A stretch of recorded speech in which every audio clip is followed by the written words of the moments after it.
à se redire déjà comment. Voilà, désolée. Bonsoir à toutes et à tous. Donc, je suis Solène Toutieux, donc je suis la coordinatrice de la Cité Audacieuse et je vais vous présenter très rapidement la Cité Audacieuse et pourquoi du coup c'est dans ce cadre-là. En fait, la Cité Audacieuse, déjà, c'est un des projets de la Fondation des femmes. Et la Fondation des femmes, c'est la structure de référence sur les droits des femmes et de lutte contre les violences faites aux femmes. Notre but, c'est d'aider financièrement, juridiquement et ou matériellement les associations qui luttent pour les droits des femmes. Donc, financièrement, puisqu'on est une fondation, donc on collecte de l'argent auprès du grand public ou des entreprises.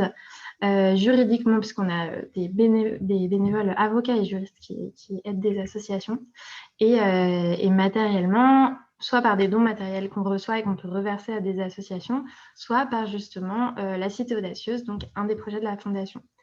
Donc l'idée de la Cité Audacieuse, c'était en fait d'avoir un lieu qui puisse accueillir des associations sur les droits des femmes et qui puisse faire rayonner ces droits et le féminisme.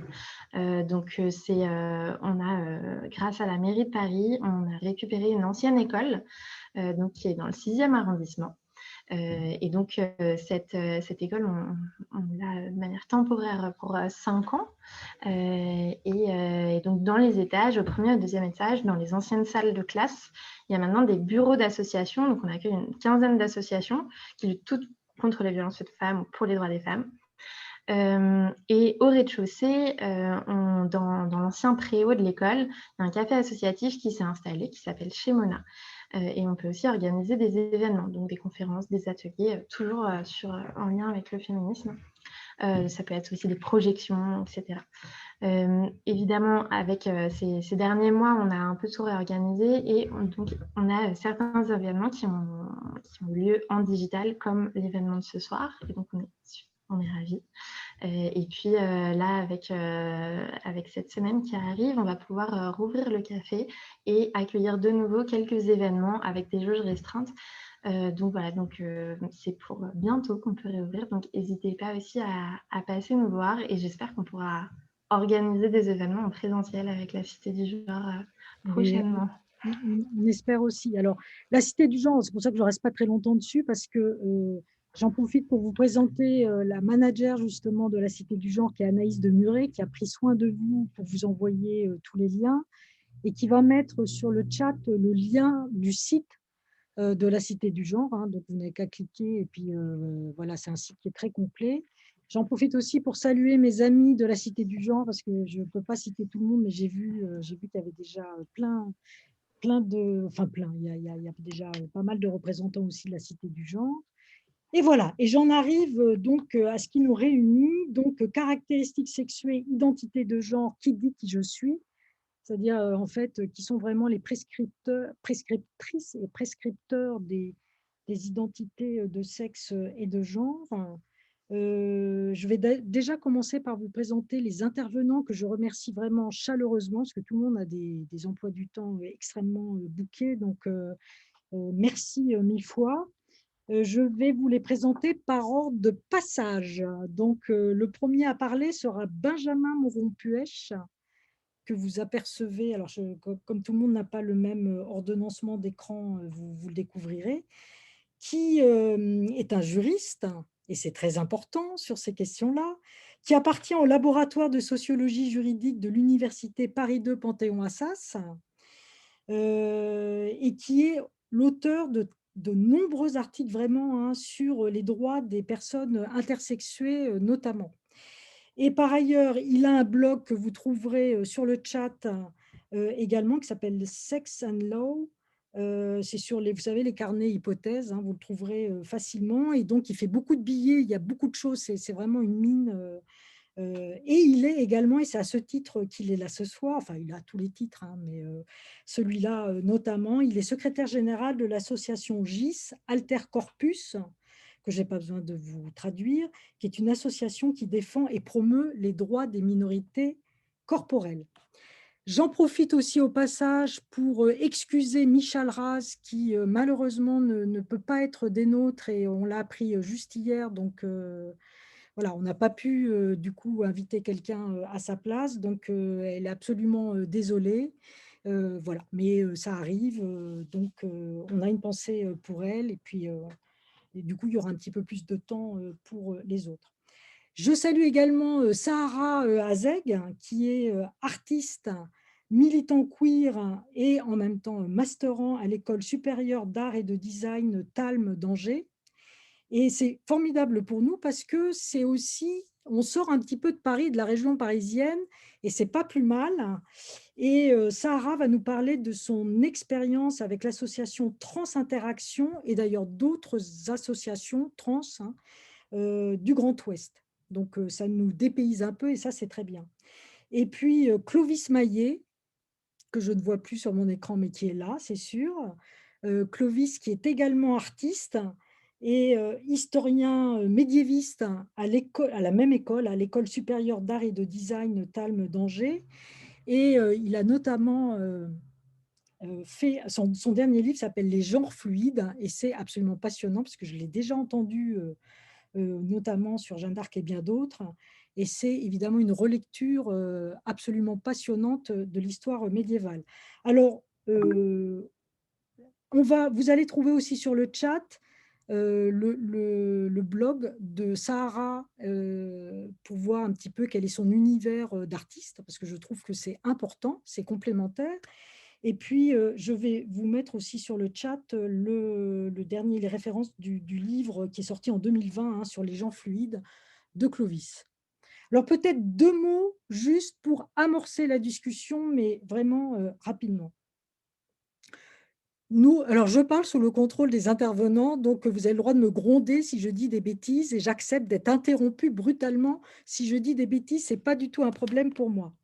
Alors, nous recevons à la naissance un sexe qui, actuellement, dans la législation actuelle, est obligatoirement féminin ou masculin et qui sous-tend une identité de genre typique qui l'accompagne, femme ou homme. Or, les personnes intersexuées, et là je reprends la formulation du collectif intersexe et allié l'OI France, naissent avec des caractéristiques sexuelles qui sont considérées comme ne correspondant pas aux définitions sociales et médicales typiques du féminin et du masculin. Par ailleurs, d'autres personnes trans vivent ou souhaitent vivre dans un genre différent de celui qui leur a été assigné à la naissance. Et comme le précise l'association OutTrans, cette transidentité englobe toute personne ayant fait ou souhaitant faire le choix d'une transition, qu'elle choisisse ou non d'avoir recours à des traitements médicaux et ou des chirurgies dans cet objectif.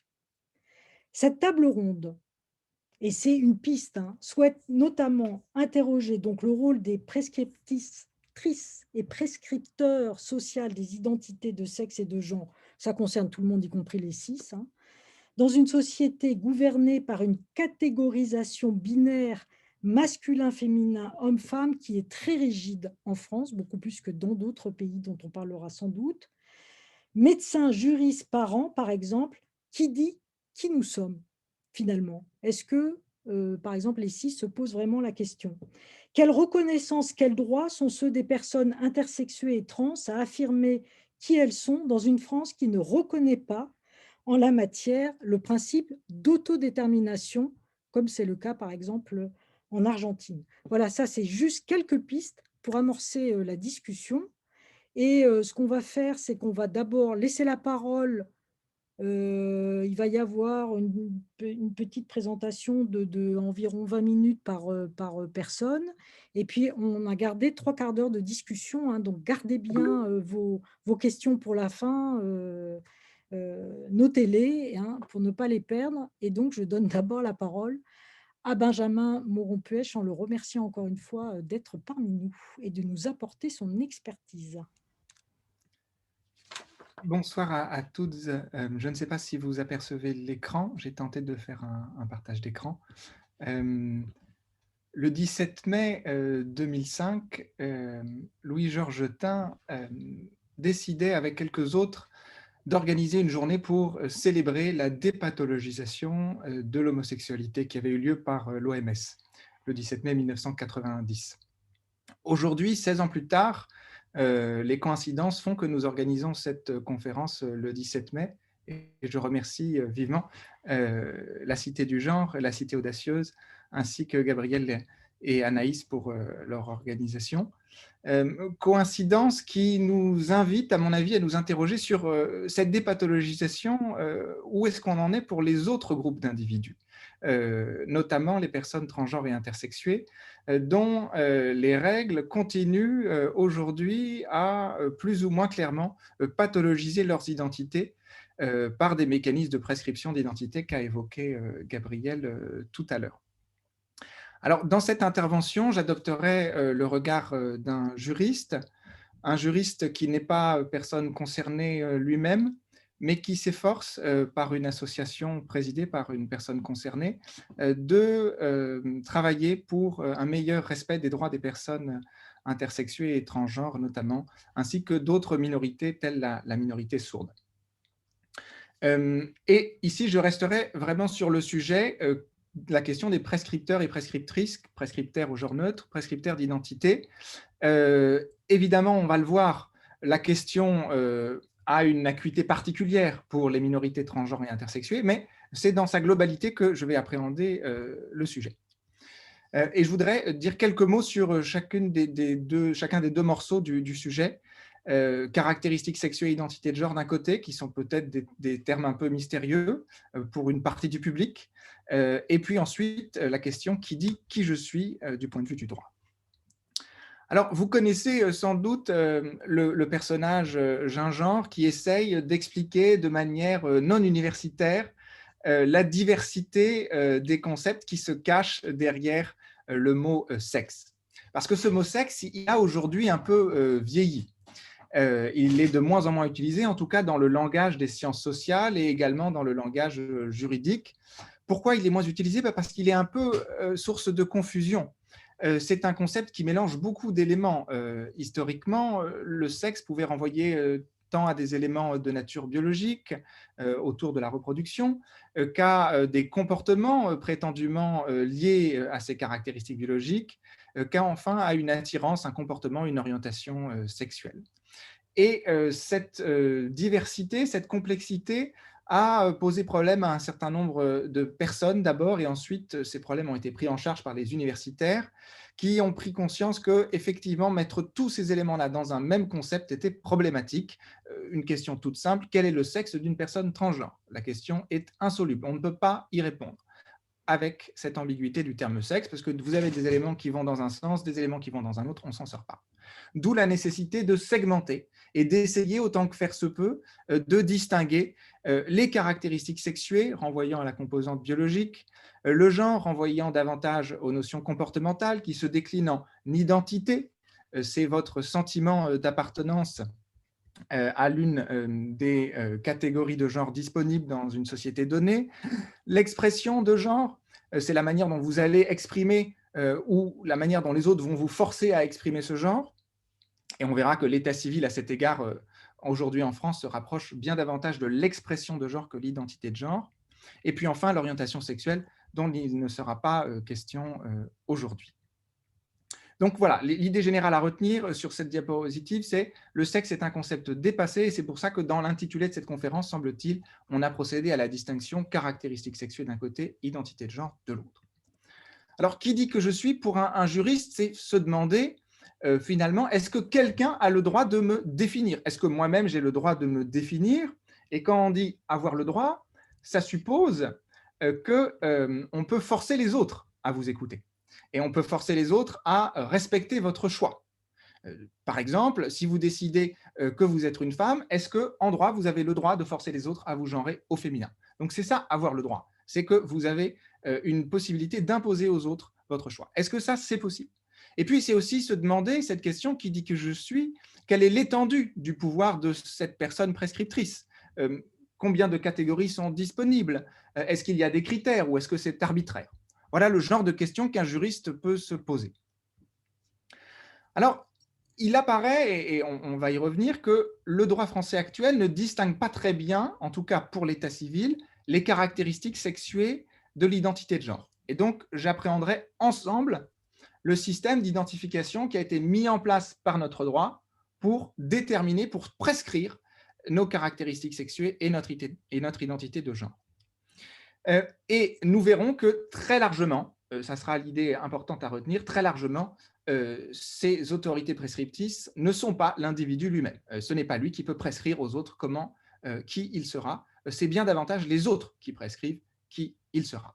Ça, c'est l'état du droit interne. Mais on verra qu'il y a des tensions et que des remises en cause de ce système d'identification sont à l'œuvre grâce à une autre composante du droit français qui est le droit européen qui s'applique pour une part directement en droit français. Donc quand on parle de droit français, il faut distinguer le droit interne, c'est les normes qui sont produites par le Parlement, par les différents ministres, et il faut distinguer le droit européen qui fait aussi partie prenante du droit français. Alors, commençons par regarder le système interne dont je vous disais qu'il assez largement conduisait à faire échapper le pouvoir de définir qui on était, ce pouvoir échapper aux individus. Alors, il me semble qu'on peut dire que ce système d'identification, il a 3 attributs, on peut lui donner 3 qualificatifs. Il est étatisé, il est holistique. Holistique, je veux dire par là qu'il n'est pas individualiste, c'est le groupe qui compte avant tout. Et enfin, il est hégémonique, c'est-à-dire qu'il ne laisse pas la place à d'autres systèmes d'identification. Alors, étatisé, ça passe par un instrument que vous connaissez tous, qui est l'état civil. Alors, qu'est-ce que c'est que l'état civil? C'est ce dispositif qui permet de constater officiellement des qualités inhérentes à la personne et des qualités qui sont importantes pour le droit, pour la loi. Et alors, ça, c'est la définition de ce que c'est, et ça passe par des supports que vous connaissez, l'acte de naissance, la copie intégrale, les extraits d'acte de naissance. Tout ça, ce sont des supports qui sont réglementés par le droit, le code civil ou un décret d'application. Alors, à l'état civil, aujourd'hui, si on prend l'article 57 du code civil, on a le sexe. On n'a pas l'identité de genre, on n'a pas les caractéristiques sexuelles. Mais à quoi renvoie ce sexe précisément? Est-ce qu'il renvoie aux deux? Est-ce qu'il renvoie à l'un seulement? Il me semble, mais ce point peut être tout à fait discuté, que le sexe de l'état civil donne des informations tant sur les caractéristiques sexuelles des individus que sur le genre. Les caractéristiques sexuelles, parce que nous allons le voir, ce sexe, il est déterminé à la naissance sur la base d'éléments de nature biologique. Il y a un examen médical. Mais ce sexe de l'état civil nous donne aussi des informations sur le genre. Et on peut s'en rendre compte lorsque l'on regarde le contentieux, les procès autour des prénoms. Si un enfant naît à la naissance avec des caractéristiques sexuées mâles et que ses parents décident de lui donner un prénom d'un genre féminin, l'officier d'état civil, très vraisemblablement, va tiquer et va s'opposer à ce changement. Pourquoi? Si le sexe de l'état civil ne renvoie que aux caractéristiques sexuées, on ne peut pas comprendre pourquoi il s'oppose, parce que c'est différent. Le sexe renverrait aux caractéristiques sexuées et le prénom au genre. Mais en réalité, si l'officier d'état civil s'oppose en disant « ce n'est pas dans l'intérêt de l'enfant de lui donner un prénom avec un genre féminin, si vous avez déclaré que c'était un mâle », s'il s'oppose, c'est parce que ce sexe de l'état civil nous donne aussi des informations sur le genre. Et donc, on voit par là qu'à l'état civil, on va avoir des informations sur le genre au travers du sexe, mais on en aura aussi au travers du prénom. On y reviendra. Alors, ce système étatisé, à qui donne-t-il le pouvoir, l'État, à qui donne-t-il le pouvoir de choisir le sexe? Alors, en apparence, à la naissance, ce sont les déclarants. Les déclarants, c'est les parents, mais pas forcément. Et ce ne sont pas forcément les titulaires de l'autorité parentale, puisque au moment où on va déclarer l'enfant, par définition, il n'existe pas encore en droit. Donc, il n'y a pas de lien de filiation et donc pas de titulaire de l'autorité parentale. Donc, en apparence, ce sont les déclarants qui peuvent être la sage-femme, quelqu'un qui était présent au moment de l'accouchement. En réalité, la clé du pouvoir, elle est dans les mains des officiers d'état civil qui vont décider si la mention qui leur est rapportée est en accord avec le système juridique. Et par exemple, des parents qui refuseraient de déclarer le sexe de leur enfant, l'officier d'état civil dirait « je n'enregistre pas la naissance ». Et il élèverait le conflit devant le procureur de la République. Cet officier d'état civil n'a pas le pouvoir de trancher le conflit, de décider comment il faut assigner l'enfant, parce que c'est un magistrat qui doit faire ça. Et dans ce cas-là, il y a un conflit qui apparaît, et c'est le procureur de la République qui va intervenir. Et si le conflit se maintient, ce sera le juge qui interviendra. Donc vous voyez, le système il est étatique par les papiers. Les papiers sont gérés par des officiers d'état civil, par des officiers publics, et il est public il est étatique en cas de contentieux. Donc ça, c'est pour les caractéristiques sexuées à la naissance. Et pour l'identité de genre, qu'est-ce qu'il en est? Qui a l'autorité pour décider du genre? Alors, à la naissance, c'est le même fonctionnement, puisque je vous ai dit que ce sexe valait tant caractéristiques sexuées que genre. Après la naissance, vous le savez, il y a des possibilités de changement de cette mention du sexe à l'état civil. Qui décide? Pour le sexe, c'est le tribunal judiciaire. Il faut repasser devant un juge à tous les coups, alors qu'à la naissance, ça n'était pas nécessaire. Là, pour modifier votre genre, au travers de la mention du sexe, il faut passer devant le juge. Si vous voulez modifier votre genre au travers du prénom, là, vous n'avez pas besoin de passer devant le juge, il suffit d'aller devant l'officier d'état civil. Et donc, vous voyez, l'État, il est présent au travers de toutes les mentions de votre état civil qui renseignent sur le genre. Alors, ce système, ensuite, il est holistique. Il est holistique parce que ce n'est pas à l'individu lui-même, mais c'est au groupe de déterminer selon quelles règles, selon quels critères, eh bien, on va pouvoir se rattacher à des identités. Alors, comment ça marche d'abord pour les caractéristiques sexuées? Est-ce que les individus peuvent avoir une marge de choix? Alors, pour les personnes qui rentrent dans les catégories typiques du mâle et de la femelle, la question ne se pose pas. Mais pour les personnes intersexuées, dont Gabriel Oubre a rappelé la définition tout à l'heure, c'est-à-dire ces personnes qui ne rentrent pas dans les normes typiques médicales du masculin et du féminin, on pourrait se dire, là, il y a un choix. Comment ça marche? Est-ce que les textes donnent un choix aux parents? L'article 57 du Code civil, dans son alinéa premier, dit simplement qu'il faut mentionner un sexe et ne dit pas qu'il y a un choix quelconque. C'est comme s'il y avait une évidence. Donc l'idée d'un choix pour le sexe, pour les gens qui ont écrit cet article 57, c'est quelque chose d'absurde. Cependant, dans la pratique, il est apparu qu'il n'y avait pas que des mâles et des femelles et qu'on n'arrivait pas toujours à rattacher. Qui décide dans ce cas-là? Eh bien, ce pouvoir, comme l'a bien démontré ma collègue Marie-Xavier Cateau, ce pouvoir, il est avant tout remis dans les mains des médecins. Alors, dans le cas typique, c'est très clair, la pratique généralisée, et qu'on retrouve sur le site servicepublic.fr, c'est d'exiger une attestation médicale. Donc, même si c'est un mâle ou une femelle classique, il faut une attestation médicale. Le Code civil, pourtant, ne dit pas qu'il faut une attestation médicale. Et il y a, à une époque, en 1924, on a posé une question au gouvernement, c'est ce qu'on appelle les questions ministérielles. Un parlementaire pose une question, et le gouvernement a confirmé qu'effectivement, en droit, on n'avait pas besoin d'un document médical. Mais pourtant, sur le terrain, depuis 1924, et ça n'a pas changé aujourd'hui, on continue, pour les cas typiques, à exiger une attestation médicale. Et vous le savez, celles et ceux d'entre vous qui ont eu des enfants, il y a ce petit formulaire, à Paris, la PHP, où vous avez ces 3 cases, mâle, femelle et indéterminé. Alors justement, le cas atypique des enfants intersexués, ceux qu'on n'arrive pas à nommer dans la science médicale actuelle, on parle trop souvent d'enfants indéterminés ou d'anomalies, on n'ose plus utiliser le mot intersexué, qu'on cherche à effacer. Pour ces enfants, une circulaire, donc un texte juridique, prévoit qu'il appartient avant tout aux médecins de donner leur avis sur quel sera le sexe qui apparaît le plus probable. Sous-entendu, il est inconcevable que l'enfant soit rattaché à autre chose que le mâle et la femelle. En ce moment, il y a un projet de loi de bioéthique qui est à l'examen. Cette disposition qui donne un pouvoir médical, aux autorités médicales pour prescrire quelles seront vos caractéristiques sexuées, cette disposition va rentrer dans la loi. Aujourd'hui, elle n'est que dans une circulaire et il y a des juristes qui disent que c'est illégal. Demain, elle devrait rentrer dans la loi. Donc demain, on va faire encore plus de prescriptions médicales pour définir quelles sont les caractéristiques sexuées. Vous voyez qu'on ne va pas forcément dans le sens d'une démédicalisation. Ça, c'est donc pour les caractéristiques sexuées qui sont déterminées avant tout par la médecine. Cela étant, le droit vient en cas de conflit entre des normes médicales. On a une affaire intéressante le 4 mai 2017. Une personne intersexuée avançait devant le juge des documents médicaux témoignant de son intersexuation. C'était des anciens documents médicaux, donc il y avait encore le terme intersexe. Le juge écarte ces documents et considère qu'il n'existe que l'homme et la femme. Donc vous voyez quand même, en cas de conflit entre des normes médicales, la société revient et impose la binarité des caractéristiques sexuées. Donc on a une prescription, vous voyez ici, qui est teintée à la fois d'un pouvoir médical et d'un pouvoir judiciaire. Alors pour le genre, on va retrouver cette même alliance de la médecine et des juristes. Au moment de l'inscription, c'est pareil que pour les caractéristiques sexuées, on va déterminer le genre en fonction des caractéristiques sexuées. Donc, on va réutiliser les critères médicaux que j'ai évoqués tout à l'heure. Là où on va changer de critère, c'est au moment de la modification. cette fois, on prendra un peu plus en compte les préférences de l'individu.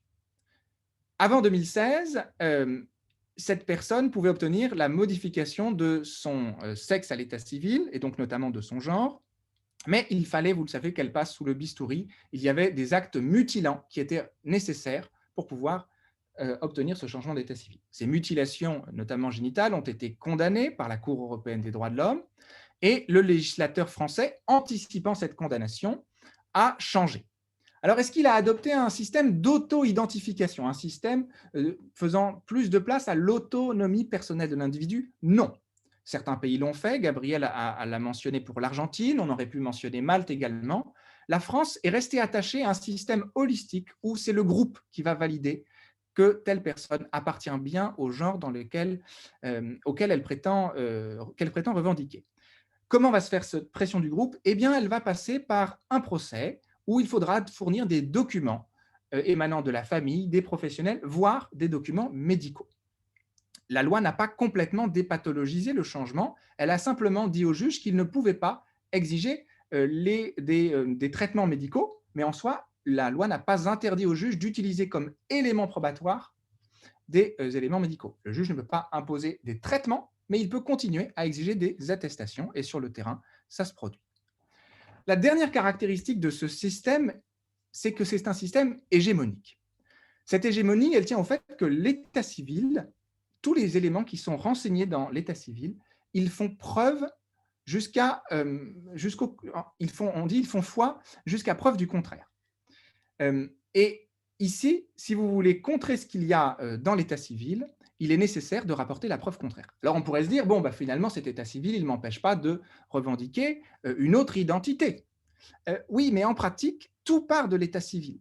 Si vous essayez de demander, par exemple, l'accès à la procréation médicalement assistée, en disant « je suis un homme et je suis en couple avec une femme », on va vous dire « montrez-nous vos actes d'état civil ». Et vous n'aurez pas la possibilité de rapporter la preuve contraire en pratique. Et on va donc vous imposer de modifier votre état civil. Donc vous voyez, on a cette hégémonie qui ne laisse place à aucun autre système d'état civil. Et il n'est pas non plus possible d'avoir des arrangements, de se dire par exemple que dans telle communauté, on va me considérer d'un genre différent. En pratique, ça peut se faire, bien sûr, mais le droit réagit à cela avec ce qu'on appelle le principe d'indisponibilité de l'état civil, qui signifie qu'on ne peut pas, par des conventions, déroger aux qualifications, aux qualités de l'état civil. Cela n'est pas possible. Ce principe d'indisponibilité a été réaffirmé à de nombreuses reprises. Donc vous voyez, le système est verrouillé et il fait en sorte que le groupe exerce un contrôle social important sur les individus. Et ça, évidemment, c'est un problème pour les personnes transgenres et intersexuées. C'est un problème parce qu'un certain nombre d'entre elles, du fait de la minorisation, n'ont pas accès au changement d'état civil. Il faut passer devant un juge, il faut avoir accès à des documents, il faut pouvoir constituer un dossier. Tout cela, toutes les personnes ne peuvent pas le faire. Et puis surtout, cet état civil, il est très limité. Il faut avoir un état civil qui ne peut pas changer, la fluidité n'est pas possible, on est limité à la binarité, et puis c'est obligatoire de rentrer dans l'état civil. Les personnes, par exemple, à genre, ne sont pas reconnues. Il n'y a pas de possibilité d'enlever cette mention des caractéristiques sexuées ou la mention du genre. Donc, ça, c'est un premier problème, c'est qu'il n'y a pas d'autodétermination dans le sens où toutes les identités ne sont pas reconnues et il faut passer par des procédures compliquées. Et un deuxième problème, c'est que ce système d'identification des caractéristiques sexuées et du genre, eh bien, il nourrit, si vous voulez, il nourrit d'autres violations des droits, notamment l'absence de discrimination, parce que le fait qu'il n'y ait qu'un seul mot, le sexe à l'état civil, qui mélange les caractéristiques sexuées et le genre, eh bien, tout cela génère de la discrimination. Un exemple, pendant longtemps, les personnes transgenres n'avaient pas accès à la PMA ni à l'autoconservation des gamètes. Peut-être ça changera demain. Et on disait, tantôt elles ne sont pas du bon genre, tantôt elles n'ont pas les bonnes caractéristiques sexuées. On jouait sur les ambiguïtés. Pareil pour les personnes transgenres qui souhaitent avoir des enfants. On leur refuse la qualité de père ou on leur refuse la qualité de mère. Il y a une confusion sur laquelle jouent les personnes qui peuvent vouloir discriminer. Et cela, l'état civil l'entretient en refusant pour l'instant de distinguer caractéristiques sexuées et genre. Et également, autre problème, c'est le droit à l'intégrité physique. En effaçant l'intersexuation, eh bien, on entretient les mutilations génitales qui sont réalisées à la naissance pour fabriquer des mâles et des femelles parfaites. Donc, ce système d'état civil, vous voyez, ce n'est pas simplement un problème de reconnaissance de son identité, ça pose d'autres problèmes plus généraux. Et c'est pour cela, par exemple, que des philosophes comme Judith Butler insistent sur le fait que ce n'est pas juste une question de reconnaissance, c'est une question de savoir quelle vie sera vivable et quelle vie ne sera pas vivable. Alors, fort heureusement, et je terminerai par là, ce système d'identification est en train d'évoluer. Il est en train d'évoluer sur ces trois dimensions étatiques, holistiques et hégémoniques sous l'influence du droit européen. Il est très probable que ce système sera de moins en moins étatisé et que sous la pression du droit au respect de la vie privée, du droit au respect de son intimité plus précisément, on en arrive à supprimer les caractéristiques sexuées de l'état civil. Cela, on l'a fait pour la religion. La Cour européenne des droits de l'homme a condamné des États qui imposaient la mention de la religion. Il est très probable qu'on le fera aussi pour les caractéristiques sexuées. Et quant au genre, si jamais on devait décider de conserver le genre à l'état civil, il ne sera pas possible de réaliser cette inscription du genre dès la naissance. Ça n'a pas de sens. Le genre, il s'affirme quand l'individu commence à à se positionner dans le système grammatical. C'est à ce moment-là que le genre se fera. Donc, il est très probable que l'État interviendra beaucoup moins et qu'il interviendra plus tard, s'agissant du genre. Ensuite, ce système va sans doute être de plus en plus individualiste. Le principe d'autonomie personnelle qui a été reconnu par la Cour européenne des droits de l'homme, surtout si on le combine au principe d'auto-identification dont la Cour nous a dit en 2008 qu'il était la pierre angulaire du droit des minorités, ces deux principes devraient amener progressivement à supprimer, si vous voulez, cette approche holistique. Pour les caractéristiques sexuées, il devrait être possible, et il y a une affaire qui est pendante devant la Cour, sur laquelle je suis intervenu, une affaire Y contre France, où une personne intersexuée demande à être reconnue comme neutre ou intersexe. Ça, dans un système individualiste, ça devrait être possible, et je pense que ça le sera dans cette décision. Et quant au genre, et non plus aux caractéristiques sexuées, aujourd'hui, les nombreuses attestations, tôt ou tard, on va abandonner ce système qui repose sur l'expression du genre. Il faut prouver qu'on a exprimé ce genre en fournissant des attestations. Ce système devrait disparaître au profit d'une simple affirmation de l'identité de genre. Donc, vous voyez, plus d'individualisme grâce à une modification des critères lorsqu'on veut changer son genre. Et enfin, ce système devrait être moins hégémonique, avec d'abord une plus grande reconnaissance des états civils étrangers. Aujourd'hui, certains États en Europe ont reconnu, par exemple, le passeport X, ont reconnu la possibilité de n'avoir aucune mention à l'état civil. Le droit de l'Union européenne devrait permettre à ces individus de circuler en Europe et de voir cet état civil reconnu. Et surtout, ce droit européen devrait amener à une reconnaissance du genre en dehors de l'état civil, c'est-à-dire un court-circuitage finalement du système d'état civil. On commence un petit peu à en voir les premières bases. La décision de la Fédération française de rugby aujourd'hui d'admettre tous les sportifs transgenres, avec certaines conditions quand même, s'inscrit dans cette idée-là. Finalement, ce que nous dit la Fédération, c'est que même si les sportifs transgenres n'ont pas changé leur état civil, ils pourront concourir dans la catégorie. Pourquoi ? Quel est le fondement juridique ?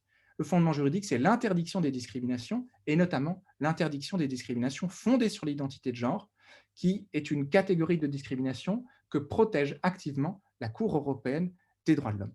Vous le voyez donc, sur les prescripteurs d'identité, il y a beaucoup de choses qui arrivent devant nous, et j'espère que nous serons toujours plus nombreuses pour essayer de faire en sorte que ces prescriptions d'identité proviennent désormais avant tout de l'individu. Merci de votre attention et pardon si j'ai dépassé le temps imparti. Gabrielle. Pas du tout, c'était formidable et je pense que les choses sont maintenant cadrées et que déjà il y a énormément de pistes possibles à développer. Je voudrais juste dire que parmi toutes les personnes qui assistent à cette table ronde, il y a quelques médecins que nous aimons beaucoup à la Cité du Genre qui ne sont pas des adeptes du bistouri automatique et des mutilations. Et justement, comme sont pas si fréquentes, je tiens absolument à les saluer et à saluer les personnes qui travaillent avec. Voilà, je vais juste dire des prénoms, Corinne, Philippe, etc.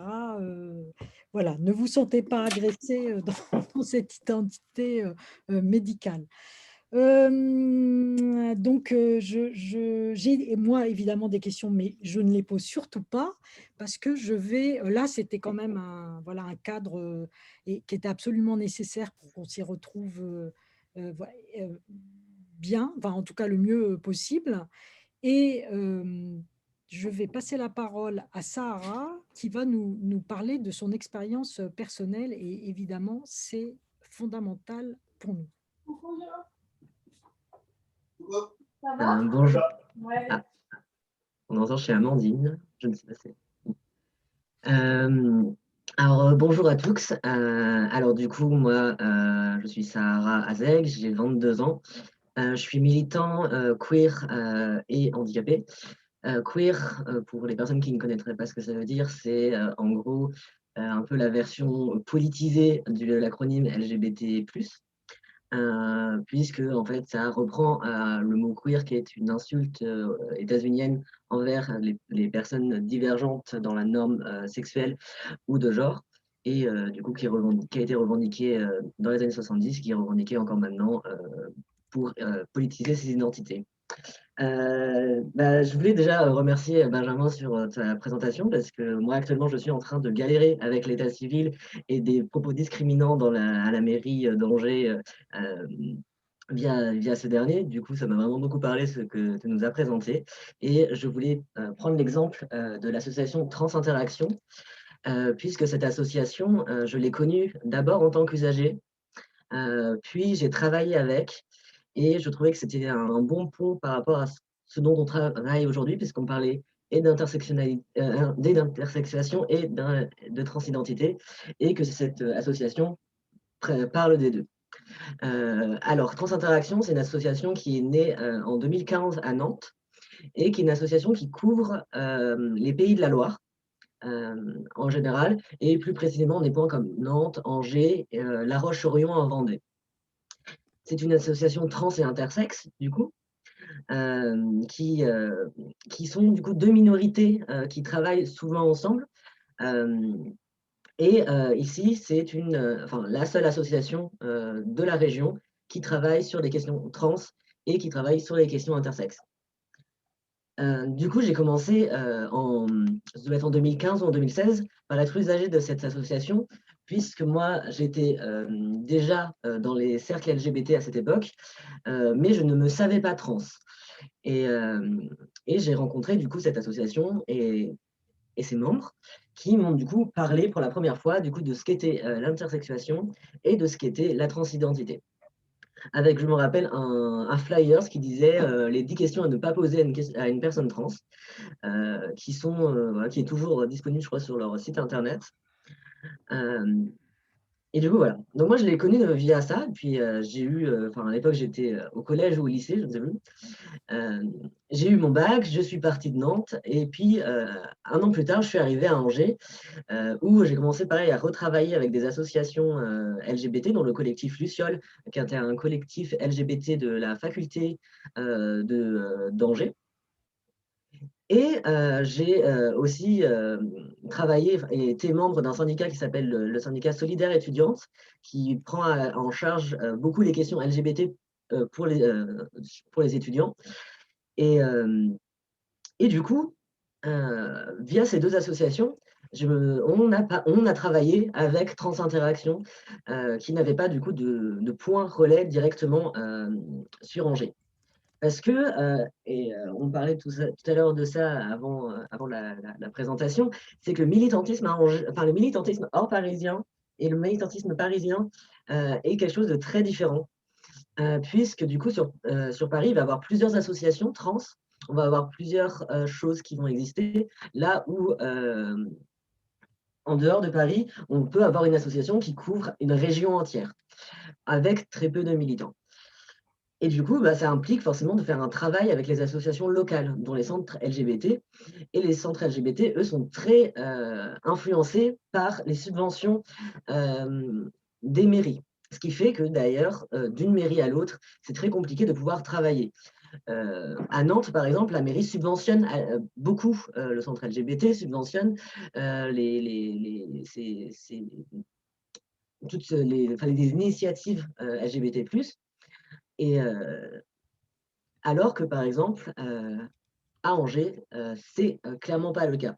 C'est clairement pas le cas puisqu'on est sur une mairie ouvertement homophobe qui a signé une tribune contre le mariage pour tous, qui fait qui complique volontairement les procédures de changement de prénom à l'état civil en faisant des entretiens individuels pour juger de la crédibilité des personnes à faire cette demande d'état civil. Etc., etc. Donc voilà, il y a quand même plusieurs de choses qui fait que le centre LGBT en juin a quand même besoin des subventions de la mairie et qui fait que du coup le travail avec des associations plus radicales comme Trans Interaction qui du coup militent contre la pathologisation des personnes trans et des personnes intersexes est difficile. C'est difficile car si les personnes trans et les personnes intersexes travaillent souvent ensemble dans un point de vue militant, c'est parce que c'est parce que déjà il y a beaucoup de personnes intersexes qui sont elles-mêmes transgenres, mais aussi parce qu'il y a cette pathologisation permanente de ces identités. Que ce soit donc à la naissance, comme a parlé Benjamin sur les mutilations des enfants intersexes, et il y a du coup aussi les mutilations du coup des personnes trans à différents degrés. Et du coup, oui, et jusqu'en 2016, en obligation pour changer sa mention de genre. Du coup, tout ça vient avec toute cette pathologisation qui a différents degrés. C'est-à-dire que les personnes trans, par exemple, pour pouvoir prendre des hormones, très souvent, il faut passer par un psychiatre. Faut toujours cette idée de c'est encore considéré quand même dans les faits comme une maladie mentale. Ce qui pose un vrai problème, c'est pour ça aussi que je trouve ça important de dire que je suis aussi un militant handicapé, c'est que quand on est à l'intersectionnalité de différentes identités, ça devient d'autant plus compliqué. Ça devient d'autant plus compliqué car quand on est soi-même, par exemple, malade mental pour différentes pathologies, comme peuvent l'être la bipolarité, la dépression, etc., et qu'on veut faire un parcours trans, on peut avoir des gros obstacles. Et un gros obstacle, ça peut être, par exemple, comme c'est le cas en Pays de la Loire, devoir aller sur Nantes pour aller voir une endocrinologue qui ne psychiatrise pas, au lieu de pouvoir rester dans sa ville, ce qui est quelque chose qui est souvent très difficile et hyper précarisant, puisque tout le monde ne peut pas se permettre de faire 100 km pour aller voir un médecin. Voilà, du coup, ça c'est un peu des spécificités qui sont un peu moins, qui sont propres au militantisme hors Paris, puisqu'à Paris, même s'il y a beaucoup de médecins pareils qui pathologisent et qui psychiatrisent, on n'a pas forcément besoin d'aller dans une autre ville, etc., pour trouver quelqu'un. Alors que dans la région Pays de la Loire, pour trouver même des chirurgiens, des endocrinologues, des centres laser qui prennent en charge les femmes trans pour les épilations laser, notamment du visage ou ce genre de choses, il faut énormément se renseigner, énormément chercher. Et c'est là que les associations comme Trans Interaction sont hyper importantes et que c'est pour ça que j'ai voulu travailler avec et avec qui je travaille toujours d'ailleurs, parce que on a besoin déjà d'un soutien communautaire, mais aussi on a besoin de toutes ces informations, des informations légales, de savoir qu'est-ce qu'un médecin a le droit de demander ou pas, puisqu'il y a beaucoup d'abus de médecins qui vont demander des choses absolument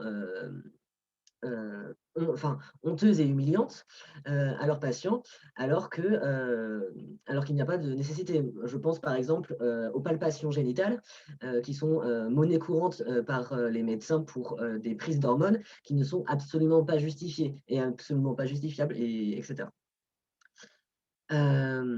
Du coup, voilà, donc ça c'est un petit peu la spécificité que j'ai un peu joué. Je pense que j'ai fait un peu le tour de ce que je voulais présenter sur Trans Interaction. Du coup, il y a d'autres. Voilà. Il faut penser que c'est un tissu associatif qui se combine en fait, et sur des territoires assez larges, que à Nantes, à Angers, jusqu'à Rennes, on va travailler avec des gens ensemble en fait, puisque c'est pas du tout concentré autant que ça peut l'être dans le militantisme parisien. Donc voilà. vous laisse la parole. Attendez, voilà. Merci beaucoup, Sarah. Je pense que c'est justement super important d'avoir un parcours personnel en contrepoint de ce que Benjamin a pu nous proposer là. J'ai un tout petit doute, Benjamin ou quelqu'un d'autre, juste sur parce que c'est vrai, Sarah, je comprends bien que les trans soient toujours considérés dans la pratique, enfin très souvent, trop souvent, comme une pathologie mentale, mais de fait, normalement, c'est Non, terminé. légalement, non, non, je Voilà, pense que maintenant. j'ai oublié la date. Benjamin, je savais qu'il Ah, saurait, parce que moi Benjamin, j'ai voilà. oublié. Non, mais en fait, c'est plus compliqué que ça. C'est-à-dire qu'il y a un décret, le 8 février 2010, qui a fait sortir des ALD d'une liste, enfin les ALD dans la liste. Les euh, ALD, il faut que tu précises, Benjamin. Pardon, donc le trouble de l'identité de genre faisait partie des affections longue durée, donnant droit à remboursement. Donc ça, on a sorti le trouble de l'identité de genre, mais pour être remboursé, il faut toujours que ça soit sur, si vous voulez, une affection longue durée. Simplement, c'est devenu une ALD hors liste où il faut prouver une affection particulièrement grave. Donc en réalité, c'est toujours pathologisé, mais sur le terrain, on a mis la pression aux caisses pour éviter qu'elles demandent des documents et la preuve de la pathologisation. Donc en fait, on a une pathologisation qui est maintenue, mais au niveau probatoire, on ne demande plus à faire la preuve de cette pathologisation par un arrangement institutionnel. Parce qu'en réalité, si on avait voulu dépathologiser tout en gardant le droit au remboursement, il aurait fallu passer par une loi, et c'était la droite, c'était au pouvoir, et on n'aurait pas eu cette loi-là. Donc on a fait un arrangement institutionnel en faisant croire qu'on dépathologisait. Mais ce n'est pas le cas juridiquement. Oui, parce que moi, par exemple, j'ai cette ALD et sur mon ALD, c'est marqué dysphorie de genre. Voilà, Ouais. je suis. Ok. Merci beaucoup, Sarah. Je pense qu'il y aura des questions tout à l'heure. Et donc, l'historienne que je suis est absolument ravie de donner la parole à Clovis Maillet qui va nous parler du Moyen Âge, entre autres, peut-être. C'est une surprise. Clovis, à toi. Alors, bonjour, je vais à mon tour remercier très fortement toutes les organisatrices, organisateurs de cette rencontre. C'était un plaisir de vous écouter. Je vais juste pour dire que je rebondissais à la discussion précédente et j'ai partagé sur le chat la lettre ouverte qui a été écrite par les associations trans au moment du changement de nom qui a été vécu comme tragicomique quoi, de l'ancienne SOFECT, en fait, qui était l'association des médecins qui se forment en fait, pour traiter les cas de transitude ou de transidentité et qui a changé de nom, qui s'appelle la FPAT maintenant, qui a gardé le PAT de pathologique dedans, même si c'est pas ça l'acronyme, ça veut dire la French Professional Association for Transgender Health. Mais je pense que le fait que cette partie du nom reste était très forte. Et voilà. Donc les associations expliquent très bien, effectivement, comment il y a aussi un problème de formation des médecins. En fait, c'est que les médecins qui se regroupent pour pouvoir traiter ces questions sont elles-mêmes effectivement liées à des problèmes de transphobie. Donc moi, je vais juste rebondir et je profite pour dire aussi en passant que, voilà, il ne vous l'a pas dit à l'instant, mais Sarah travaille en parallèle sur une recherche qui est en cours et qui n'est pas achevée sur la question des artistes aussi militants et comment dans le militantisme, l'art peut jouer un rôle. Donc, assez rapidement, pour laisser du temps à la discussion, je vais vous expliquer aussi comment moi, je suis rentrée un petit peu dans ces questions-là, puisque, effectivement, j'enseigne dans une école supérieure d'art, je pratique l'art, mais je suis médiéviste de formation. Et en fait, j'ai été la première personne, en fait, surprise de voir que beaucoup d'associations m'ont sollicité ou avec qui j'ai eu des discussions effectivement très longues sur les questions de revenir à de l'histoire ancienne.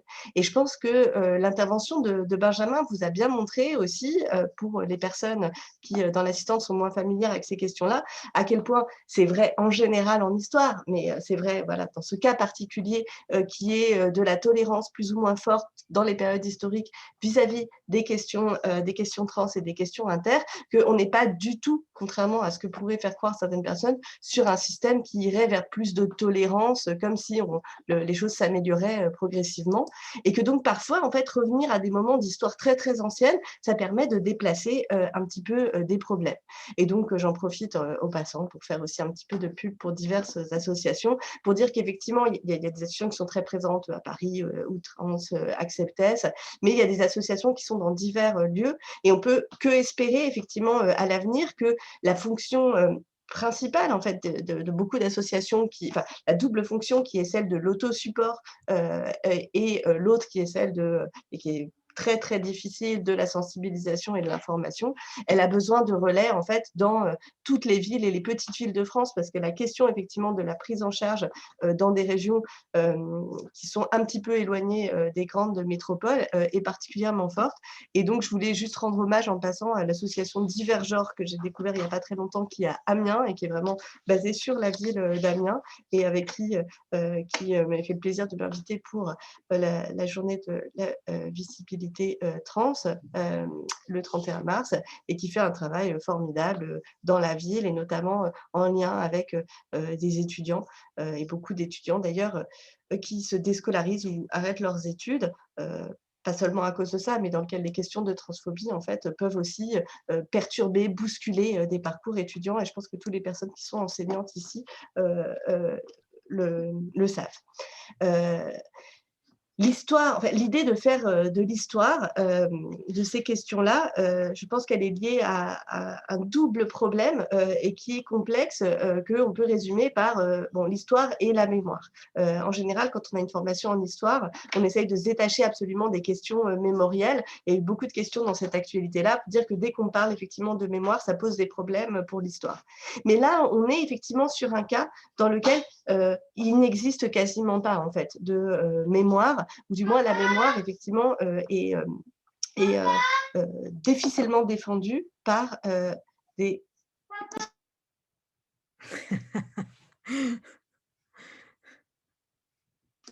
Pardon, il y a des personnes qui veulent participer à cette conférence.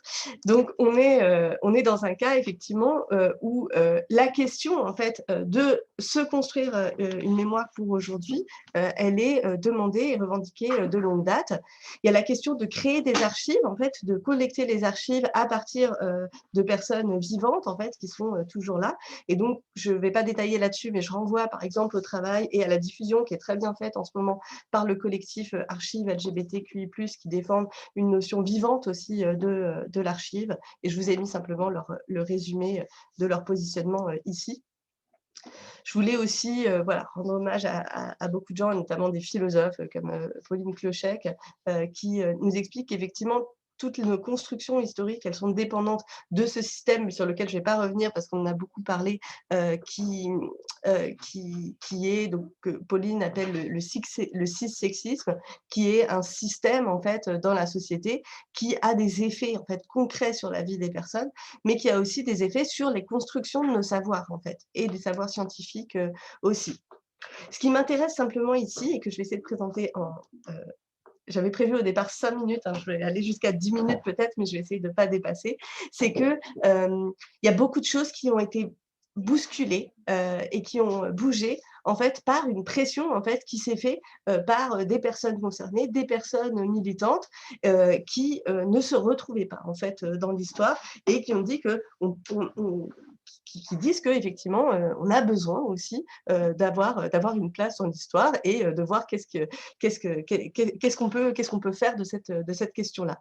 Et quand on regarde de près, on peut se rendre compte assez facilement en fait que les personnes, les minorités de genre, ce qu'on appelle aujourd'hui les minorités de genre et les minorités sexuelles, ont bien sûr toujours existé, même si leur place a évolué dans la société, la manière dont elles étaient décrites ou définies a évolué aussi dans la société. Et donc, je renvoie par exemple au travail d'un artiste qui s'appelle Chris Vargas, qui a proposé en fait comme un projet artistique quelque chose qui, comme si ça ne pouvait pas advenir aujourd'hui, et j'espère que ça adviendra, un MOTA, qui est un musée fictif en fait, qui serait un musée Trans Archive and History, Here Story, donc qui est un mot qu'on ne peut pas traduire en français, qui serait la version neutre en fait de la Her Story qui avait été dessinée par les féministes. Je pense aussi effectivement à quelqu'un qui a été très important pour ce retour un petit peu à l'histoire et à l'histoire ancienne, hein, qui est celle qui m'intéresse le plus, enfin, sur laquelle je suis un peu moins incompétent. C'est Leslie Feinberg qui a été donc aux États-Unis un militant important, un écrivain et qui a écrit ce livre, entre autres, hein, en 1997, qui s'appelle Transgender Warriors, Making History from Joan of Arc to Dennis Rodman, et qui, je crois, donc, a été la première personne à essayer de réfléchir aux questions trans qui se définissaient pas du tout dans les années 90 comme on les définit aujourd'hui.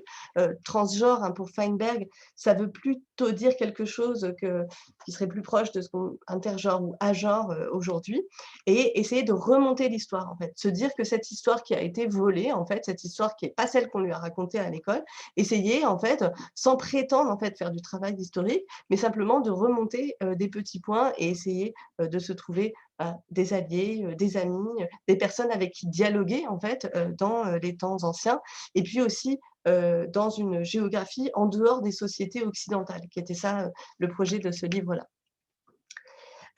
D'autres projets artistiques que j'aurais peut-être dû mettre avant, pardon, c'est que parfois cette histoire qui n'est pas vraiment faite par les institutions, bah, j'ai l'impression aussi qu'elle est faite par des artistes, et par exemple quelqu'un comme Tourmaline qui a fait tout un film en fait pour réécrire aussi en fait l'histoire des émeutes de Stonewall qui a été vécue, donc les émeutes de Stonewall qui sont considérées aux États-Unis comme fondatrices des luttes G, puis LG, puis LGBTQI+, si on pourra développer sur ces acronymes, et avec cette impression en fait qui a été très forte que cette histoire-là, elle a été faite en premier en fait par les Gay Studies, ensuite par les Gay and Lesbian Studies, et que effectivement il y a une autre partie de l'histoire qui reste à faire, et en particulier remonter le fait que aux émeutes de Stonewall, c'était Marsha Johnson, qui était une femme trans racisée, si on prend les termes d'aujourd'hui, qui a peut-être jeté la première brique, et un hommage lui est rendu à travers ce film-là. Et Tourmaline, donc sous le nom de Reyna Gossett, a aussi participé à un grand projet d'ampleur de réflexion sur les questions historiques et artistiques dans les paradoxes de la représentativité et de la visibilité des personnes trans, qui s'appelle Trapdoor. Pardon, Clovis, tu ne devais pas nous montrer quelque chose parce que j'ai l'impression que là, tu partages l'écran avec rien. Là, donc, Ah, voilà, je n'ai pas osé t'interrompre avant. est-ce que là, vous le voyez? Voilà, super, merci. Pardon. Hein. Bah alors, merci, parce que du coup, je vous remonte juste très vite mon diaporama, parce que effectivement, j'aurais dû le vérifier avant. Ça, c'était le début de mon diaporama. Ça, c'était le collectif Archives LGBT. Ça, c'était le renvoi à l'article de Pauline Clochec. Et ça, si vous ne pouvez pas le voir, c'est celui, donc le musée fictif de Chris Vargas, le MOSA. Le livre de Leslie Feinberg, ça va être plus clair comme ça, et le film de Tourmaline, Happy Birthday Marsha. Et ça, c'est le livre, effectivement, de Tourmaline, Reyna Gossett, notamment avec d'autres. Donc, ce que je vais remonter peut-être à l'envers dans l'histoire, parce que j'ai l'impression que c'est comme ça que c'est un petit peu le plus clair, en faisant très très rapide dans les 5 minutes donc, qui me restent, en me disant que dans cette histoire visuelle, dans cette histoire artistique, en fait, on a vu apparaître des personnes trans qui se sont engagées aussi de manière militante pendant tout au long en fait, du XXe siècle, avec y compris des grandes stars du XXe siècle. Donc, je passe très vite sur ces 3 grands stars qui sont 3 grands piliers un petit peu du XXe siècle. En le prenant à l'envers, donc Coccinelle, Christine Jorgensen, Coccinelle en France, Christine Jorgensen aux États-Unis, et Lily Elbe, qui était une artiste, une peintre et une modèle dans les années 30, et qui a été donc voilà, une des premières personnes à défendre et puis à expérimenter aussi les méthodes de transition médicale de son époque.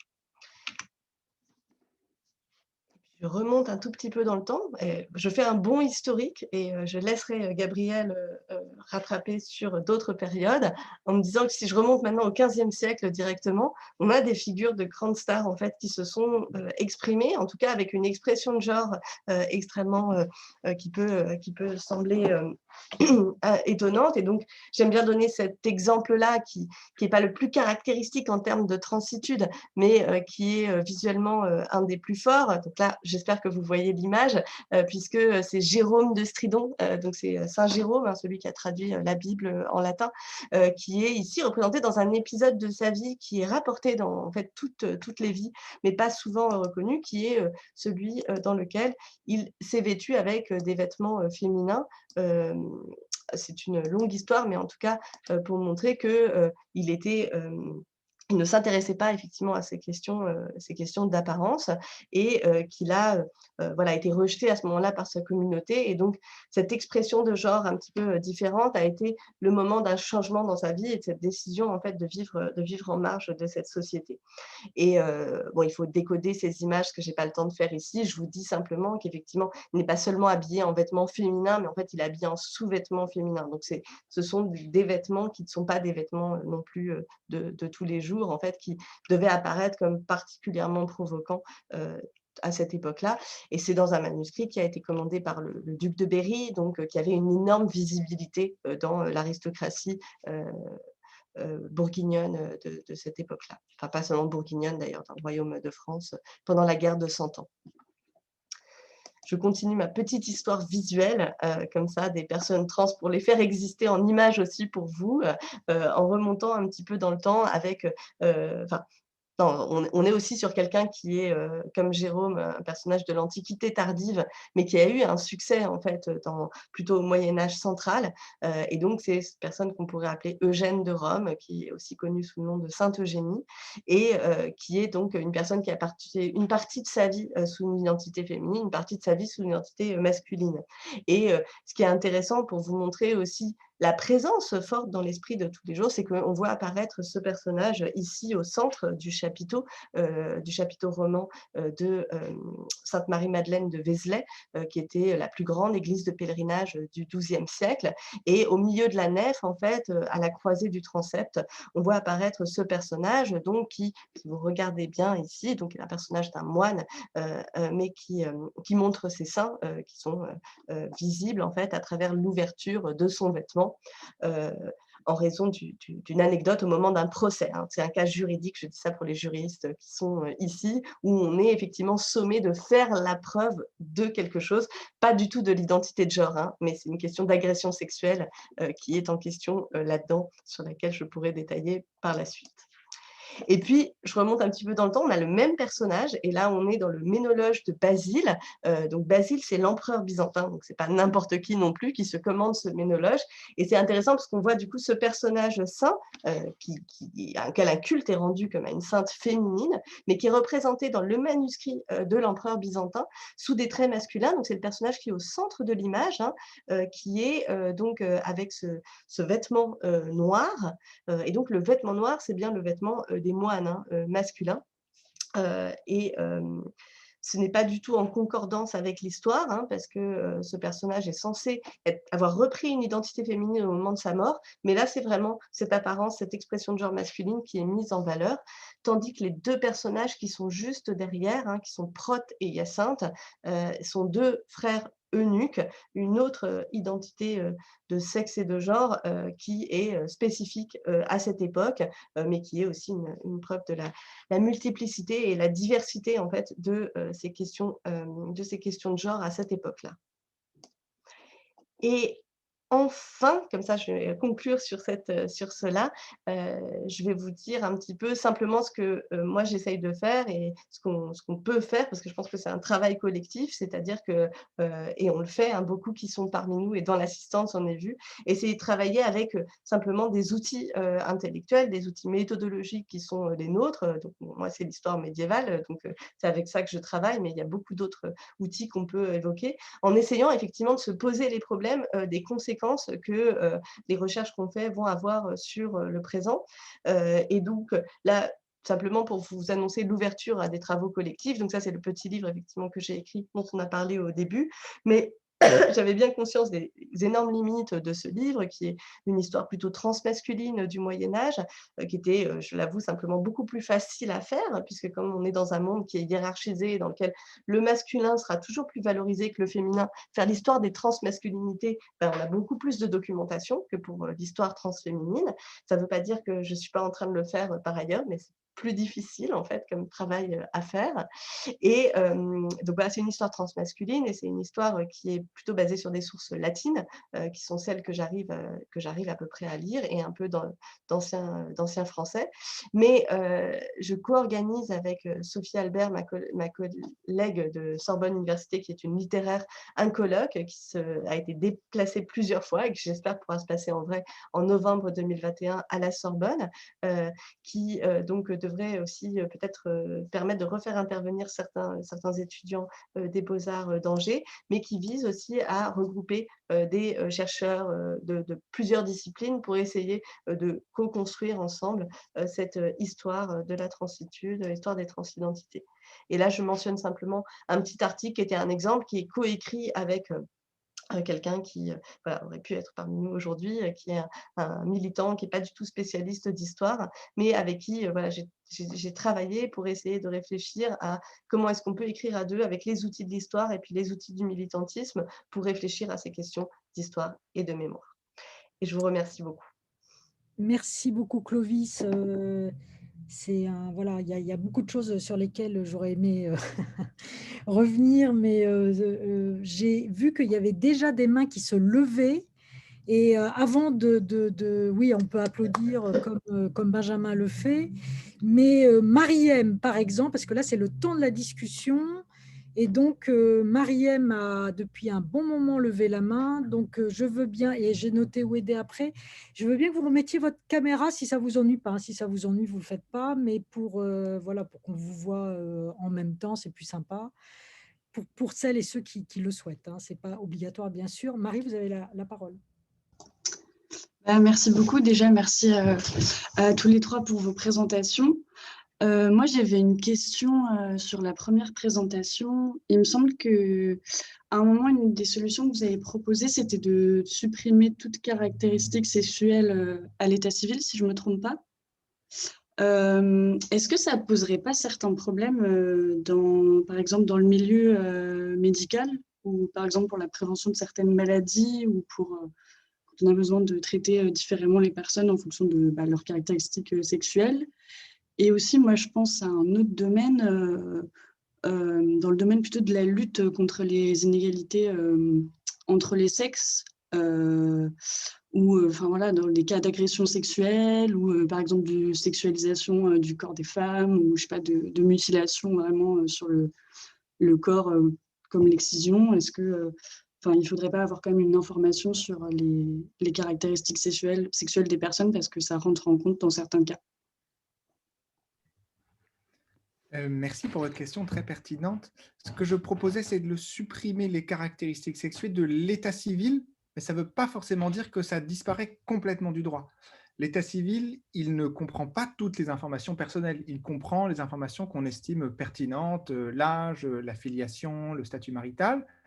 Et donc, ce que j'ai dit d'ailleurs pour l'état civil, pour les caractéristiques sexuelles, vaut aussi pour le genre. Si demain on décidait de supprimer aussi le genre, on continuerait à pouvoir l'utiliser par ailleurs dans d'autres règles de droit, comme sur les quotas pour la parité homme-femme, par exemple.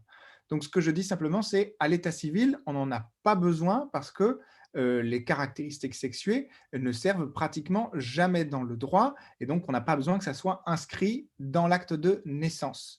Ça, c'était le premier point. Et ensuite, votre exemple sur la médecine est tout à fait pertinent. Aujourd'hui, le sexe, dans son sens confus, est enregistré au répertoire national d'inscription des personnes physiques qui génère le numéro d'inscription au répertoire qui est la carte vitale. Vous savez, sur la carte vitale, le premier chiffre, ça correspond au premier chiffre de votre NIR et il donne votre sexe. Mais aujourd'hui, pour les personnes, par exemple, intersexuées, qui ont un utérus, qui ont le chiffre 1 comme un homme, eh bien, elles sont mal diagnostiquées. Donc, le système actuel pose déjà un certain nombre de problèmes et il vaudrait mieux coder en cachet dans la carte vitale quels sont les organes génitaux qu'on a pour qu'automatiquement, on ait des relances des médecins sur les tests à faire. Mais vous avez raison, il faut penser effectivement aux conséquences de cette suppression. Ok, merci pour votre réponse. En fait, je pense que je n'étais pas exactement au courant de l'équivalence entre l'état civil et ensuite comment c'est utilisé par la sécurité sociale, par exemple. Merci. Merci. Alors, je lis ce qu'il y a écrit sur les écrans, hein, donc Wedé. À vous. Il faut remettre votre micro. Il faut remettre votre micro, s'il vous plaît. Oui, super.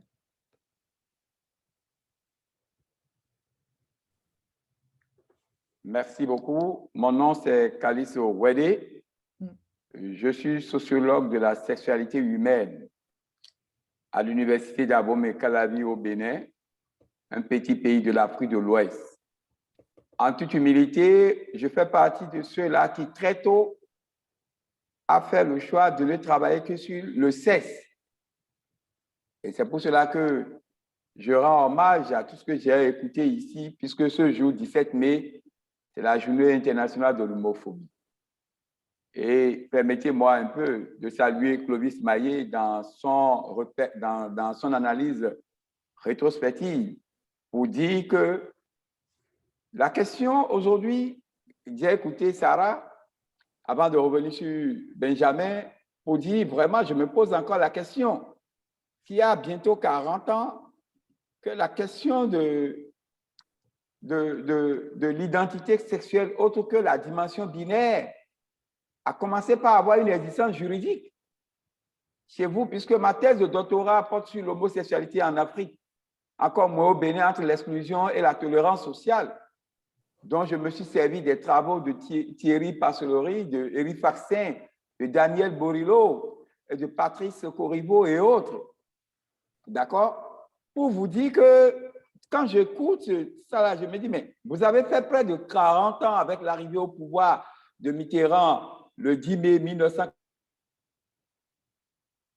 Comment comprendre qu'il y a encore des éléments sur lesquels focalise le concept de discrimination et stigmatisation? Ça, c'est une question que je me pose, aussi bête qu'elle soit. Qu'est-ce qui a fait? Le droit ayant permis, avec l'arrêt du John en 1900 par la Cour européenne des droits de l'homme, qui a permis de dépénaliser avant même après la France, du moins, pour ne pas dire la France, c'est le champion en la matière. Mais qu'est-ce qui se passe aujourd'hui? Est-ce que cette dépénalisation, tout ce qui a été construit par le droit, n'est pas encore approprié par les normes sociales? Qu'est-ce qui fait que l'espace public, qui a permis, d'accord, d'avoir, outre cette dimension binaire de la sexualité, cet espace public reste encore dépendant de l'hégémonie de l'hétérosexualité? C'est des questionnements que moi je vous laisse. Maintenant, revenons beaucoup plus simple. Au niveau de Benjamin, vous ne pouvez pas, moi je suis sociodémographe, j'ai fait aussi de la démographie à travers CRIPA. Les caractères sexuels secondaires, on ne peut pas les enlever de l'état civil. Je ne vous apprends rien de l'origine de l'état civil, qui est parti d'abord du principe religieux. Je ne vous apprends rien, vous le savez mieux que moi. D'accord? Qui est parti du principe religieux à partir des paroisses avant que le code civil ne l'approprie. Vous ne pouvez pas dire qu'il faille intégrer ces mutations qui, dans leur ensemble, ne sont pas encore appropriées par toute la société dans sa diversité. Premier élément. Deuxième élément, je voudrais dire, s'il faut respecter le principe de non-discrimination, d'accord, si tel que vous le souhaitez, il faudrait que, excusez-moi, de s'inscrire dans le postulat d'une binarité des choses. C'est quoi? On aura quelque part, on aura ce que j'appelle l'état civil des individualités, si vous voulez que je m'exprime ainsi. Et laisser l'autre standard, même si on a enlevé la dimension de l'appartenance religieuse, c'est bien, mais les autres doivent rester fondamentales. Sinon, la population elle-même, dans son fondement, dans le tissu de la démographie, vous risquez d'altérer du moins beaucoup de composantes. Donc, sur ce point, je pense que la réflexion ira dans un sens où il faut créer ce registre des individualités. Voilà ce que j'aurais dit. Maintenant, revenons sur le postulat du millénaire. On va peut-être laisser rebondir Benjamin, peut-être sur déjà la première partie de votre intervention, sachant qu'il y a quand même pas mal d'autres personnes et que la table ronde est censée s'arrêter à 20 h, donc je ne pourrais peut-être pas vous laisser complètement dire tout ce que vous avez à dire et je m'en excuse par avance. Benjamin, tu veux rebondir ? Oui, la question démographique est très juste. L'État a besoin effectivement, ou pense avoir besoin de savoir combien de mâles et de femelles il naît pour l'équilibre de sa population. Donc ça, très bien, mais aujourd'hui, c'est géré par l'INSEE, qui a sa propre base de données. Par exemple, les enfants intersexués, on ne les trouve pas à l'état civil, mais je les ai trouvés dans les bases de l'INSEE. Donc ça reste dans les bases de l'INSEE, mais on ne le met pas à l'état civil. Voilà pour répondre à cette question très technique. C'est un peu la même réponse que j'ai faite tout à l'heure. On peut le garder si on veut en droit, mais pas l'état civil, parce que l'état civil, il est public en partie, et quand vous publiez une information privée, il faut que ça soit absolument nécessaire, sinon ça viole votre vie privée. Daniel Borillo est l'un des premiers à l'avoir très bien expliqué sur l'état civil. Et peut-être que Sarah ou Clovis veulent répondre aussi sur pourquoi est-ce que ça ne bouge pas, pourquoi est-ce qu'il y a tant de conservatisme. Sarah ?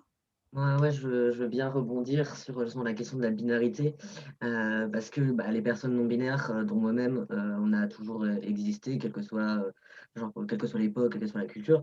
Après, actuellement, en France, s'il y a autant de difficultés, c'est qu'on a déjà beaucoup de conservatisme, lié notamment, comme on a vu à la Manif pour tous, notamment, qui est un mouvement associé, issu d'une frange du catholicisme qui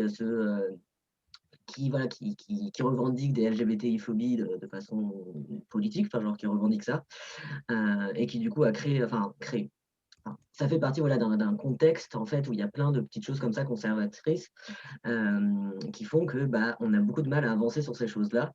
On a beaucoup de mal à faire bouger les lignes, etc. Et que c'est un travail du coup militant de chaque instant en fait de devoir faire plein de petites luttes, etc. La lutte justement pour l'état civil, c'est aussi une lutte importante pour les personnes trans, que ce soit des personnes trans non binaires ou les autres personnes trans, puisque du coup ça veut dire ne plus devoir passer par un tribunal pour faire changer son état civil, puisque il y aurait plus cette question-là. Et pour les personnes non binaires, ça serait une forme de reconnaissance de leur existence, puisque en fait on ne les obligerait pas à être sur leur assignation de naissance comme c'est le cas aujourd'hui, ou sur l'autre case si la personne a changé, quoi. Mais voilà, en gros, je ne sais pas si Clovis, tu veux rajouter quelque chose.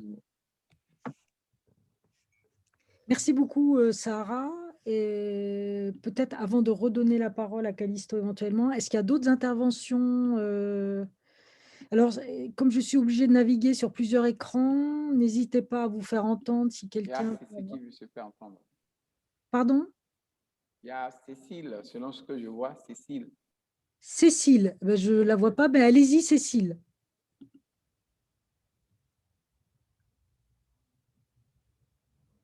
Cécile, non? Je ne sais pas si c'est censé être moi, mais non, je n'ai pas demandé la parole. Non, il y a dû avoir une erreur. C'est rien, c'est une petite erreur de… Donc, est-ce que d'autres personnes souhaitent intervenir? Alors, il est 10, on a encore un peu de temps, parce que la table ronde est prévue jusqu'à 20 h. On essaiera de ne pas dépasser parce que nous intervenants ont d'autres obligations et pour tout vous dire, moi aussi. Donc s'il n'y a pas les interventions et si je ne suis pas là, évidemment, ça va être plus compliqué. Ah, une main se lève quand même, du coup, Géraldine Dorard. Bonjour, merci à tous pour ces interventions extrêmement riches et qui donnent à réfléchir. Et alors, j'ai une question qui va vous sembler peut-être un peu naïve, mais je vais la poser volontairement comme ça. Alors, moi, je suis enseignant-chercheur en psychologie et on mène donc beaucoup d'études, notamment par questionnaire. Et la question qui se pose très régulièrement et qu'on est amené à débattre dans le cadre des comités d'éthique, c'est sur la manière d'interroger le sexe ou le genre. Quelles questions poser aux participants dans le cadre des études et comment formuler cette question autour de l'identité. Est-il préférable de formuler la question autour, alors je déroule le propos, autour du sexe? Est-il préférable de demander le genre ou est-il préférable de demander êtes-vous, avec une possibilité de réponse extrêmement vaste? La question aussi qui se pose, c'est autour de la question de la neutralité de genre. Est-ce qu'il est préférable de proposer une dichotomie, donc une modélisation binaire initiale, homme, femme, autre, neutre? Est-ce qu'il faudrait proposer l'intégralité des identités de genre qui sont maintenant référencées, comme on le voit par exemple dans les formulaires de candidature à l'université aux États-Unis? Voilà, donc une question somme toute voilà, modeste, mais je serais assez intéressée à entendre vos propositions sur ce point. Alors, je ne sais pas si Sarah veut peut-être répondre.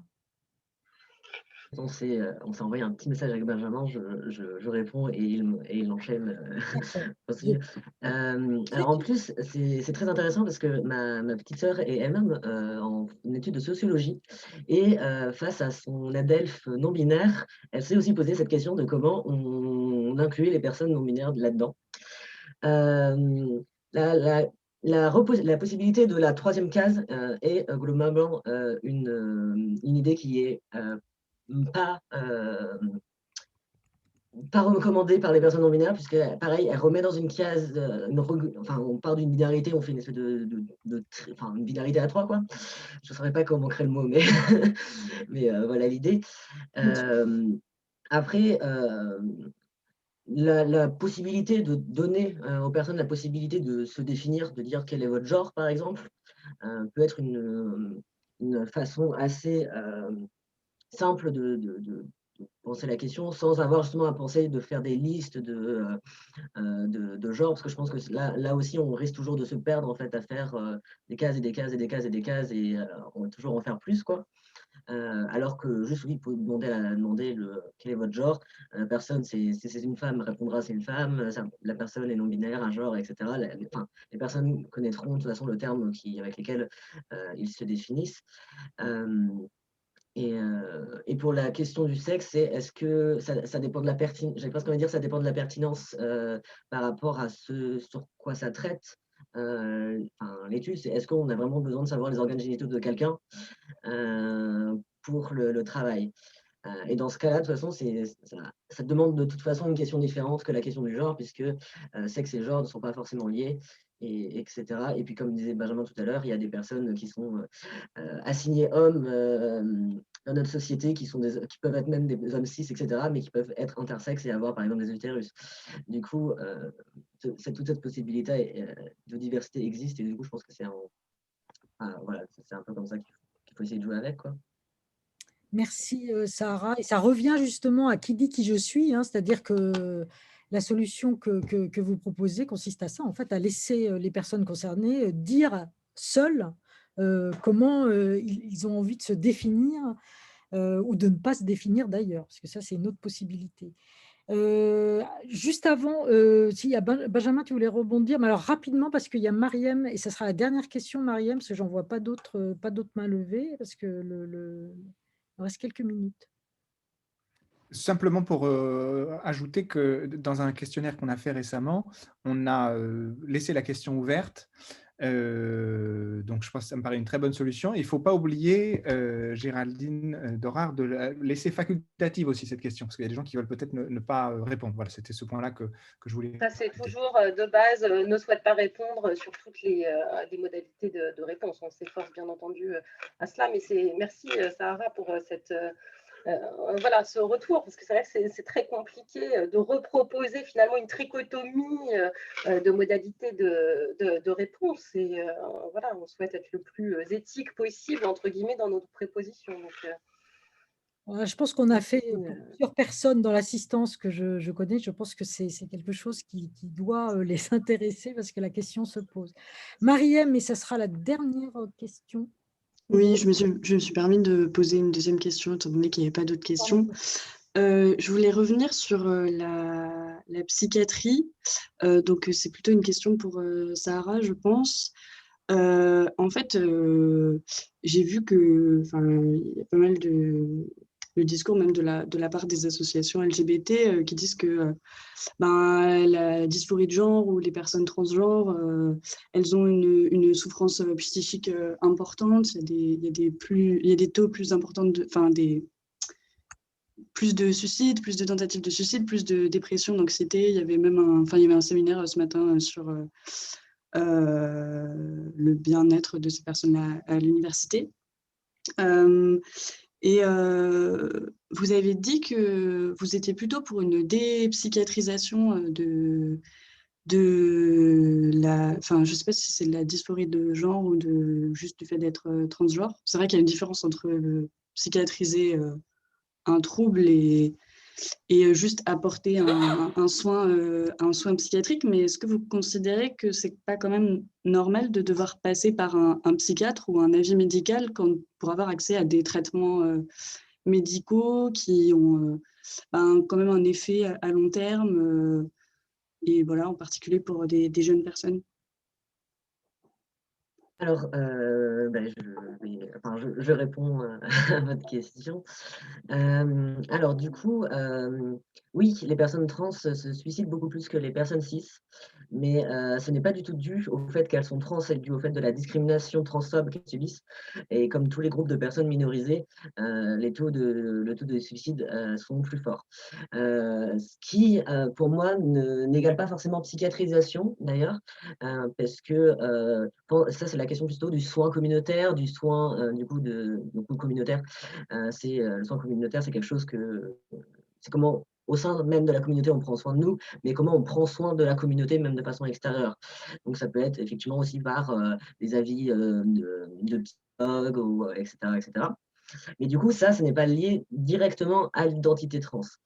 C'est vraiment lié à la transphobie. Et je pense que c'est important aussi de faire la différence parce que si les personnes trans, oui, c'est ça, sont plus touchées par la dépression, le suicide, etc., c'est par la transphobie. Après, pour la question de est-ce que moi, je suis pour une dépsychiatrisation totale des parcours médicaux trans, pour la simple et bonne raison que on ne demande pas à quelqu'un qui veut prendre une pilule contraceptive d'avoir un avis d'un psychiatre, alors qu'une pilule contraceptive peut avoir des gros effets sur le corps, des effets indésirables importants d'ailleurs, alors que là, on va le faire pour une prise d'hormones qui peut être parfois la même d'ailleurs pour les prises d'œstrogènes pour les personnes transféminines. Et qui du coup, pareil, là, pose on voit en fait que cette demande de psychiatrisation, elle est vraiment justifiée par de la transphobie, elle n'est pas justifiée par des raisons médicales. Parce qu'il y a certaines opérations, par exemple, dans le monde médical, qui demandent le fait de voir un psychologue avant pour être sûr de l'opération, puisqu'elle est lourde, par exemple. Je sais que ça peut être le cas pour pour certaines opérations cardiaques. Mais par exemple, les opérations dans le cadre de chirurgie trans, beaucoup ne sont pas aussi lourdes que les autres opérations qui sont dans ce cas-là, et ne sont pas du tout motivées par les mêmes raisons d'ailleurs. Et moi, il me paraît il me paraît complètement transphobe et complètement disproportionné de demander un suivi psychiatrique pendant souvent, alors même quand on passe par des trucs comme la Sofect ou des espèces de trucs locaux comme on a par exemple à Angers, on peut attendre 2 ans de suivi psychiatrique pour pouvoir avoir accès à une mammoplastie, à une mammectomie ou ce genre d'opérations qui sont quand même des opérations qui sont un peu lourdes quand même physiquement, mais qui ne sont pas des opérations hyper dangereuses ni etc. Mais en fait, je trouve votre question intéressante parce qu'en fait, je pense qu'elle montre ça montre 2 trucs. Ça montre le côté qu'effectivement, il faut faire un soin communautaire, il faut prendre soin des personnes trans parce que la transphobie, c'est quelque chose de lourd à vivre, etc. Et en même temps, il faut aussi arrêter de psychiatriser nos identités et de nous considérer. Et en fait, aussi, l'aspect que je trouve dangereux avec la psychiatrisation, c'est comme je disais tout à l'heure, c'est que quand on est comme dans le cas où on a soit même des troubles psy, les transitions peuvent être complètement empêchées à cause de ça, et ce qui peut créer justement des dysphories gigantesques et participe aussi justement à ces taux de suicide élevés. Du coup, c'est pour ça que moi je suis complètement pour la complète dépsychiatrisation de la transidentité pour ces raisons-là. Ce qui ne veut pas dire que je suis contre l'idée d'aller voir un psychologue, enfin, ou d'avoir un psychiatre si tu as besoin. C'est juste, c'est un autre, c'est une autre dynamique en fait. Je ne sais pas si ça répond vraiment très clairement. Oui, merci, ça y répond un peu, mais est-ce que... alors peut-être... Marie, je pardon. suis désolée, mais j'aimerais bien Oui. que politiquement, ça soit Sahara qui est le mot de la fin. Ça me plaît beaucoup. D'accord. Et malheureusement, l'heure, je suis désolée. À chaque fois, on essaie de prévoir vraiment du temps et puis il y en a toujours un peu moins que ce que l'on espère. Mais il faut se dire que c'est voilà, c'est une première occasion de discuter de ces sujets. On voit bien la demande qu'il y a autour. On essaiera d'en organiser d'autres. Et je veux remercier chaleureusement Benjamin, Sarah et Clovis et de leurs interventions et d'avoir su faire vivre cette table ronde. Merci aussi à Anaïs qui s'est occupée de toute l'organisation matérielle. Merci à vous aussi, hein, toutes celles et tous ceux et les non-binaires qui sont avec nous ce soir. Et puis, bah voilà, je vous dis d'une autre façon et peut-être à bientôt et en tout cas dans d'autres lieux. Merci à tout le monde. Au revoir. Merci beaucoup. Merci, c'était super. Merci beaucoup, c'était très intéressant. Merci. Au revoir.